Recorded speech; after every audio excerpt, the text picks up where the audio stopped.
I got so much motherfucking design on right now.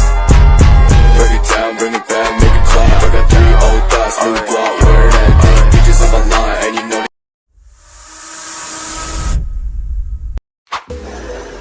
Halo semuanya, perkenalkan nama saya Victor Sutanto, NIM 2020 310031, program studi agribisnis. Baik, di sini saya bersama teman kelompok saya akan membahas materi tentang PPIC. Di sini saya selaku sebagai pemateri bersama teman saya Alfiatunisa dan teman saya Joni sebagai editor. Baik, di sini kelompok kami akan membahas tentang PPIC. Yang pertama, apa sih itu PPIC dan apa tugas tanggung jawab PPIC Staff? PPIC merupakan kepanjangan dari Production, Planning, and Inventory Control. Sesuai kepanjangannya, PPIC merupakan bidang pekerjaan yang bertanggung jawab untuk mempersiapkan proses produksi dari menyiapkan bahan baku hingga akhirnya produksi menjadi barang jadi.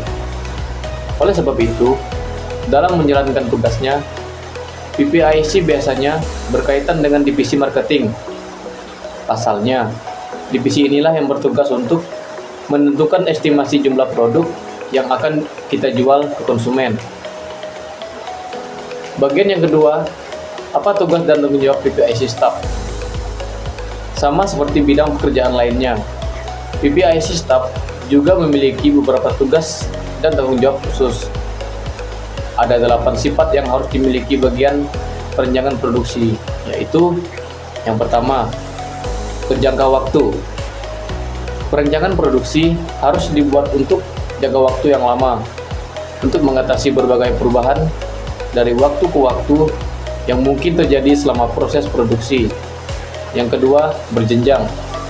Perencanaan produksi harus dilakukan secara berjenjang dan tidak dapat dilakukan sekali saja karena perencanaannya akan selalu bertingkat mulai dari jangka pendek hingga nanti jangka panjang. Yang ketiga, terpadu. Penting bagi perencanaan produksi untuk memiliki sifat terpadu, yakni dilakukan bersama dan menyatukan faktor menjadi satu rencana terpadu dalam proses produksi. Yang keempat, berkelanjutan. Selanjutnya, perencanaan produksi harus bersifat berkelanjutan atau merupakan sistem yang melanjutkan perencanaan sebelumnya agar proses perencanaan yang telah ada dapat terus berjalan. Kita lanjut yang kelima. Yang kelima adalah terukur. Perencanaan produksi harus menetapkan suatu nilai yang terukur agar dapat digunakan sebagai alat dasar penetapan bila terjadi penyimpangan tertentu. Yang keenam, realistis. Perencanaan produksi haruslah realistis, yang berarti dikondisikan dengan kondisi produksi yang sekarang agar hasil diharapkan dapat diraih juga. Yang ketujuh, akurat. Data yang didapat untuk perencanaan produksi harus akurat, tidak boleh asal agar tidak terjadi kesalahan pada proses produksi nantinya. Dengan itu, kebenaran data dapat dipertanggungjawabkan hingga tahap akhir. Yang kedelapan, menantang. Perencanaan produksi harus dibuat dengan data-data target yang realistis, tetapi tetap menantang sehingga agar meraih target produksi dengan usaha yang sungguh-sungguh. Sekian presentasi materi dari saya ucapkan terima kasih.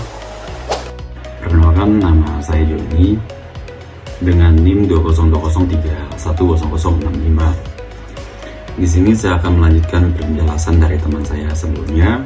Di sini saya akan menjelaskan mengenai manfaat PPIC. Di sini ada 8 manfaat PPIC. Di antaranya yang pertama, 1, yaitu memastikan ukuran investasi dalam peralatan modal secara tepat. Anda dapat dengan mudah mengidentifikasi kebutuhan kapasitas produksi yang dimiliki, seperti jumlah mesin, peralatan yang tepat, tenaga kerja, dan pemasok yang dibutuhkan untuk menyelesaikan kapasitas produksi dengan cara memiliki perencanaan produksi dan proses pengendalian persediaan yang tepat dan diterapkan di dalam perusahaan. Kemudian yang kedua, yaitu mengurangi biaya investasi. PPIC membantu perusahaan mengurangi biaya yang tidak perlu dalam menangani investasi. Departemen akan bekerja sama dengan Departemen Penjualan dan menentukan perkiraan permintaan pelanggan untuk merencanakan persediaan barang dalam proses yang berlebihan secara akurat. Kemudian yang ketiga, yaitu mengurangi biaya untuk tenaga kerja. Manfaat lain dari PPIC atau perencanaan produksi adalah membantu mengurangi biaya tenaga kerja. Dengan proses PPIC yang baik, Anda akan menemukan banyak cara untuk menekan biaya tenaga kerja, mulai dari memilih bahan baku yang tepat, berinvestasi dalam teknologi yang tepat, hingga mencari tahu praktik terbaik untuk mengoptimalkan produktivitas dalam proses manufaktur. Kemudian yang keempat, tingkatkan ROA Anda atau pengembalian aset. Proses PPIC yang efektif akan selalu mencari cara untuk membantu perusahaan mengoptimalkan penggunaan mesin sambil memastikan bahwa tidak ada yang terlalu banyak bekerja, baik mesin maupun tenaga kerja. Dengan demikian, perusahaan mengalami kinerja optimal setiap saat. Kemudian yang kelima, yaitu peningkatan layanan pelanggan. Dengan perencanaan jadwal yang tepat dan efektif untuk proses produksi, Anda dapat memastikan pengiriman pesanan yang tepat waktu setiap saat. Hasilnya adalah pelanggan lebih bahagia dan lebih sedikit keluh tentang penundaan. Hal ini meningkatkan hubungan pelanggan dan perusahaan. Kemudian yang keenam, yaitu kontrol investasi yang mudah.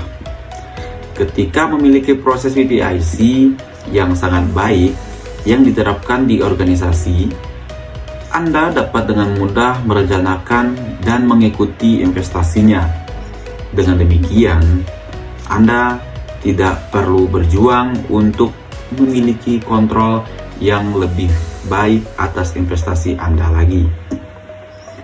Yang ketujuh, yaitu peningkatan moral tanam. Proses PPIC yang baik akan membuat semuanya terkendali dengan jadwal yang terencana dengan baik. Mulai dari investasi hingga gudang terpantau dengan baik. Hal ini berfungsi untuk menjaga komunikasi yang baik antara departemen dan koordinasi yang tepat di antara tim. Dengan demikian, alur kerja akan meningkat secara signifikan.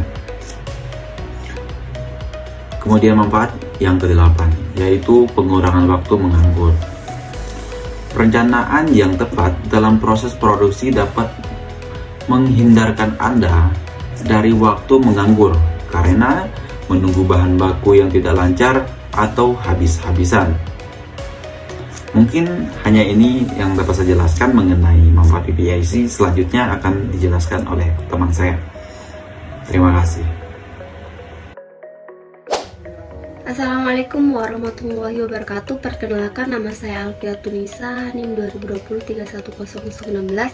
Di sini saya akan menjelaskan tentang peranan dari PPIC itu sendiri. Nah, yang pertama adalah merencanakan jadwal produksi agar proses manufaktur dipastikan berjalan dengan lancar. Yang kedua, membuat dan menangani pesanan manufaktur. Yang ketiga, meramalkan kebutuhan persediaan di masa depan. Dan yang keempat, meninjau perkiraan penjualan dan permintaan pelanggan untuk memahami permintaan produk di pasar. Yang kelima, merencanakan proses pengadaan sesuai dengan ramalan terkait permintaan pelanggan. Yang keenam, memantau menyimpan bahan baku dalam inventaris dan barang-barang yang akan disimpan di gudang. Dan yang terakhir adalah memonitor atau mengamati penerimaan dan pengiriman barang dari gudang. Sekian dari saya, terima kasih.